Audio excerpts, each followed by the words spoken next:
Selamat datang di jantung maritim Asia Tenggara, sebuah tempat yang penuh sejarah dan keajaiban. Saya Cika Melani, seorang siswi SMA yang hari ini akan membawa kalian dalam perjalanan waktu. Kita tidak berada di masa kini, melainkan di abad ke-7, di puncak kejayaan kerajaan Sriwijaya. Bayangkan, pelabuhan ini adalah pusat perdagangan terbesar di Asia Tenggara pada masanya. Dari sini, Sriwijaya menguasai jalur perdagangan penting dan menjadi kekuatan maritim yang tak tertandingi. Rempah-rempah, emas, dan barang mewah lainnya berpindah tangan di sini setiap hari. Mari kita telusuri lebih jauh bagaimana kerajaan ini mencapai puncak kejayaannya. Pelabuhan ini bukan hanya tempat berdagang, tetapi juga pusat pertemuan budaya dari berbagai penjuru dunia. Jika berjalan santai di area pelabuhan Sriwijaya yang sibuk, mengamati sekelilingnya, di latar belakang terlihat kapal-kapal kayu besar bercadik, simbol kekuatan maritim Sriwijaya.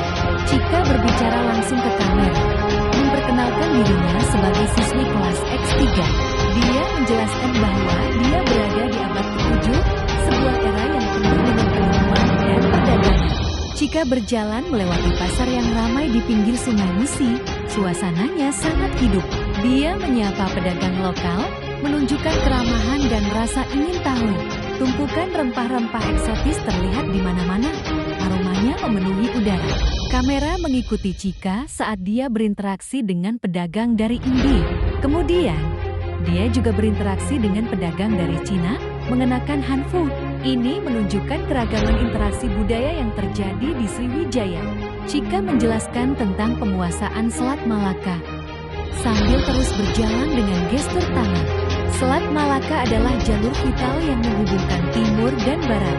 Penguasaan selat ini membuat Sriwijaya menjadi kekuatan ekonomi dan politik yang dominan.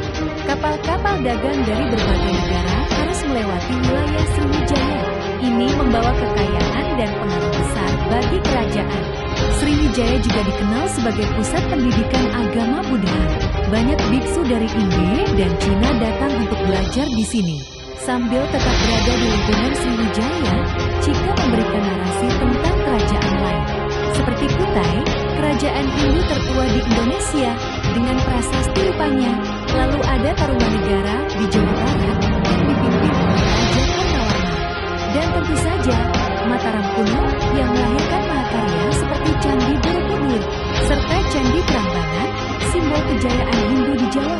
Kerajaan-kerajaan ini membentuk fondasi peradaban awal di Nusantara, masing-masing dengan ciri khas dan kontribusi uniknya. Mereka adalah bukti kekayaan sejarah dan budaya Indonesia yang luar biasa. Jika berhenti berjalan di depan sebuah bangunan megah bergaya arsitektur Sriwijaya, dia memberikan kesimpulan tentang pentingnya sejarah bagi persatuan bangsa.